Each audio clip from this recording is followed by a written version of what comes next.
ಮಹಿಳೆಯರಿಗಿಲ್ಲ ಅಂತಿದ್ರೆ ರಾಣಿ ಸತೀಶ್ ಅವರು ನಮ್ಮ ಜೊತೆ ದೂರವಾಣಿ ಸಂಪರ್ಕದಲ್ಲಿದ್ದಾರೆ. ಮೇಡಮ್ ನಮಸ್ಕಾರ. ನಮಸ್ಕಾರ.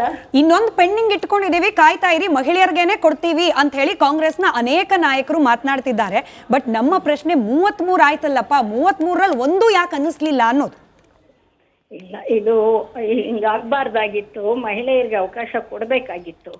ಗೆದ್ದಂತ ಮಹಿಳೆಯರು ಬಹಳಷ್ಟು ಲಭ್ಯ ಇದ್ರೂ ಸತ ಅದಾಗದೆ ಇರುವಂತದ್ದು ನಿಜಕ್ಕೂ ಒಂದು ದೊಡ್ಡ ಕಪ್ಪು ಚುಕ್ಕೆ ಅಂತ ಅನ್ನಿಸ್ತದೆ ನನಗೆ.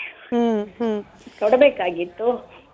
ಮತ್ತೆ ನಾವು ಮಹಿಳೆಯರಿಗೆ ಹೋರಾಟ ಮಾಡ್ತಾ ಇದ್ದೀವಿ, ರಾಜಕೀಯವಾಗಿ ಮೀಸಲಾತಿಗಾಗಿ ಹೋರಾಟ ಮಾಡ್ತಾ ಇದ್ದೀವಿ. ಅದು ಪ್ರಸ್ತುತ ಎಲ್ಲ ಪಕ್ಷದಲ್ಲೂ ಜೀವಂತವಾಗಿ ಹರಿದಾಡ್ತಾ ಇರುವಂತ ಸಮಯದಲ್ಲಿ ಮಾಡಬೇಕಾಗಿತ್ತು.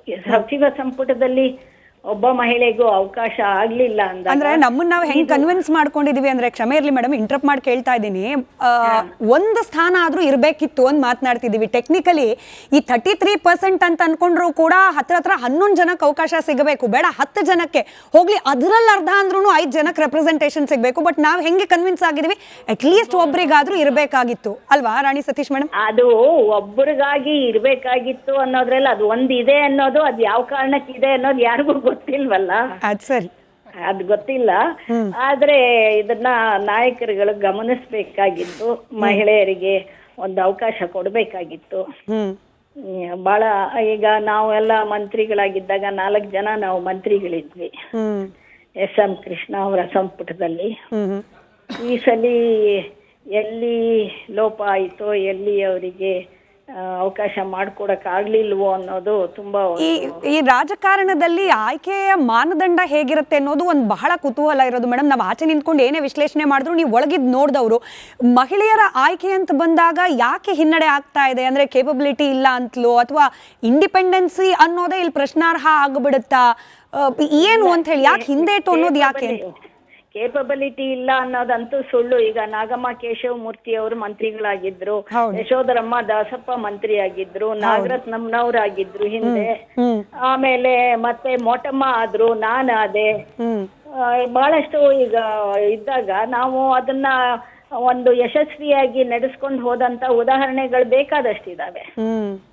ಅದರಿಂದ ಅವಕಾಶ ಕೊಟ್ಟಾಗ ಮಹಿಳೆ ಬಹಳ ಒಂದು ರೀತಿಯ ಅಚ್ಚುಕಟ್ಟಿನಿಂದ ಮನೆ ನೆಡ್ಸಿ ರೂಢಿ ಇರ್ತದಲ್ಲ, ಅದೇ ರೀತಿ ಅಚ್ಚುಕಟ್ಟಾಗಿ ರಾಜ್ಯಭಾರವನ್ನ ಮಾಡುವಂತ ಶಕ್ತಿನ ಎಲ್ಲಾ ವಿಧದಲ್ಲೂ ಅವಳು ಹೊಂದಿರ್ತಾಳೆ. ಆದ್ರೆ ಅವಕಾಶ ಆಗ್ಬೇಕಷ್ಟೇ. ಅವಕಾಶ ಇಲ್ದೇನೆ ಅವ್ರಿಗೆ ಒಂಥರ ಇದ್ದ ತರ ಅನುಕಂಪ ಆಗ್ಬಾರ್ದು. ಅದು ಏನೋ ಇಟ್ಕೊಂಡಿದೀವಿ ಪಾಪ ಕೊಡ್ತೀವಿ ಅನ್ನೋದಲ್ಲ. ಒಂದು ಸಕಾರಾತ್ಮಕವಾಗಿ ಅವರಿಗೆ ಸಂದಂತ ಗೌರವ ಸಂದಾಗ ಮಾತ್ರ ಮಹಿಳಾ ಒಂದು ವರ್ಗಕ್ಕೆ ಗೌರವ ಅಂತ ನಾನು ಭಾವಿಸ್ತೇನೆ. Correct ma'am, thank you so much. ಇಷ್ಟೊತ್ತು ನಮಗೆ ಸಮಯ ಕೊಟ್ಟದಕ್ಕೆ. ಅಶ್ವಿನ್ ಅವರೇ ಕ್ಷಮೆ ಇರಲಿ. ಕರೆಕ್ಟ್, ಅನುಕಂಪದ ಆಧಾರದ ಮೇಲೆ ಕೊಡಬಾರ್ದು, ಅರ್ಹತೆ ಆಧಾರದ ಮೇಲೆ ಅಂತ ಹೇಳಿ. ಅಶ್ವಿನ್ ಅವರೇ ಮೊದಲೇದಾಗಿ ಕ್ಷಮೆ ಇರಲಿ. 20 ನಿಮಿಷದ ನಂತರದಲ್ಲಿ ಪ್ರಶ್ನೆ ಕೇಳ್ತಾ ಇದ್ದೀನಿ. ಬಟ್ ಪ್ರಶ್ನೆಗೆ ವಾಪಸ್ ಬರ್ತಾ, ನಿಜ ಇವಾಗ ಲಕ್ಷ್ಮೀ ಹೆಬ್ಬಾಳ್ಕರ್ ಅವರು, ಅಶ್ವಿನ್ ಅವ್ರು ಮಾತಾಡ್ಲಿ. ಅಶ್ವಿನ್ ಅವರೇ, ನಾವು ಇದ್ದದನ್ನ ಕಳ್ಕೊಂಡ ಲಕ್ಷ್ಮೀ ಹೆಬ್ಬಾಳ್ಕರ್ ಅವ್ರ ಬಗ್ಗೆ ಮಾತನಾಡ್ತಾ ಇದ್ವಿ. ಗಳಿಸ್ಕೊಳ್ಳೋ ಸಾಧ್ಯತೆ ಇದ್ದು ಇನ್ನೂ ಕೂಡ ಅನುಮಾನದಲ್ಲಿರುವ ಗಾಯತ್ರಿ ಮೇಡಮ್ ಬಗ್ಗೆ ಕೂಡ ಒಂದಷ್ಟು ಚರ್ಚೆ ಮಾಡ್ತಾ ಇದ್ವಿ. ನಮಗ್ ಸಿಕ್ಕ ಮಾಹಿತಿ ಏನು ಅಂತಂದ್ರೆ, ಸಿದ್ದರಾಮಯ್ಯನವರು ಬಹಳ ಪ್ರಮುಖವಾಗಿ ಬಸವರಾಜ್ ಶಿವಣ್ಣನವರವರನ್ನ ಮಂತ್ರಿ ಮಾಡಬೇಕು ಅಂತಿದ್ರಂತೆ.